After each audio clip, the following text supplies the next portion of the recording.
There's a clip of Julius Nyerere that lives rent-free in my mind. Development to us cannot be the building of a road so that we can point to a road and say, there you are. You know, at one time we had no road, now we have a road. That is development. It can't be the building of a building like this one and say, look, at one time we had no big buildings in Tanzania, now we have big hotels. This is not what we call development. The more I listen to this video, the more I realize that Nyerere wasn't just talking about economics, he was talking about time. This is the colonial myth of development, the circle, not the line. We've been taught to think about development as a straight line, that you move from underdeveloped to developed. But that idea comes from a very linear, mechanical, and extractive understanding of time, one that measures life according to speed and progress. It's the same type of time that organized the colonial office, the plantation, and the factory, where hours meant productivity and productivity meant worth. It turns life into a project, something that can be measured and compared. Some time ago, I made a video talking about the work of John Mbiti, a Kenyan theologian and philosopher who said that in traditional African thought, time is reckoned in terms of two dimensions. The first one being sasa, the now, the recent past, and the near future. The second dimension being zamani, the vast, endless past where all events eventually go on to settle.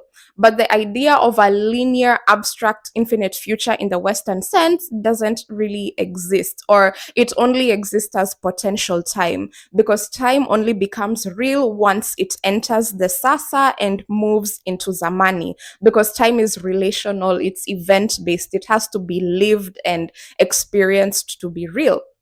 But every time I talk about this, I always get the same type of comments saying, oh, is this why Africa is underdeveloped?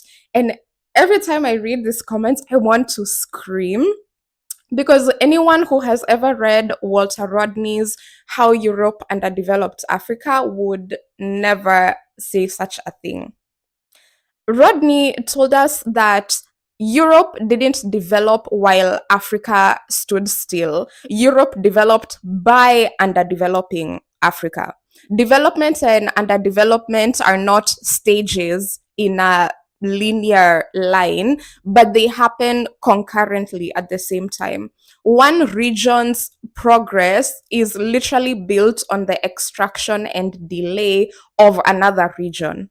And so Europe's progress depended on Africa's dispossession.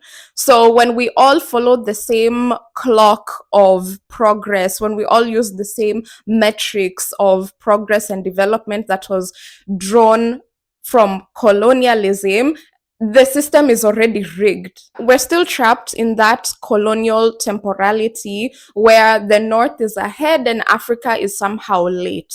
But of course, we can now see how that's not the case.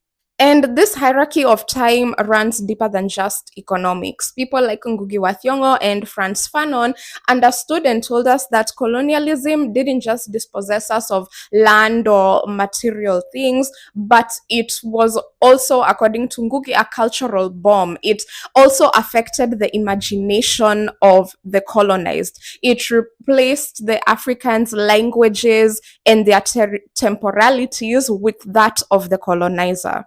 And so the very grammar of development is colonial. In order to decolonize time, we must therefore decolonize language. And Nyerere understood this through his philosophy of Ujamaa. Ujamaa means familyhood, and it envisions a different type of development, one that values relation over accumulation of wealth. So for Nyerere, development was about people, never about things. For Nyerere, development was about whether people are cared for, whether work is dignified, and whether people are living in balance and in harmony with each other and with the land. Because if your development depends on someone else's depletion, then clearly that's not development or progress at all. So Nyerere's point wasn't to reject change, but it was to reject the linear mechanical understanding of time. And so what Nyerere was saying is that life shouldn't just be measured based on speed or accumulation, and that development isn't really about moving forward, but it's more about moving together. And that's what I think his philosophy of Ujamaa and this clip that we've seen of him was saying.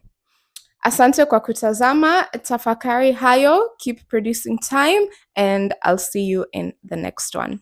Asante.